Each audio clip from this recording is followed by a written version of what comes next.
আর্থিক সহায়তাও করে এবং এই যে তার চিকিৎসার জন্য তারা খুব এগিয়ে আসে। দ্যাটস ওয়াই পুরো সাংস্কৃতিক অঙ্গনের সবাই চ্যানেল আইকে খুব ওন করে, যে খুব আপন। কন্যা সন্তান হওয়ার উপলক্ষে শাকিব খানকে ৬০ লক্ষ টাকা দামের ঘড়ি উপহার দিল চ্যানেল আই পরিবার।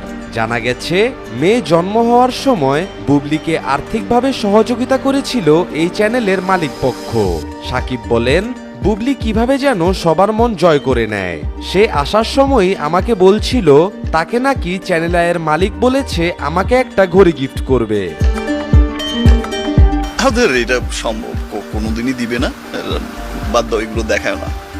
আর এটা কি দরকার, চাওয়ার কি দরকার?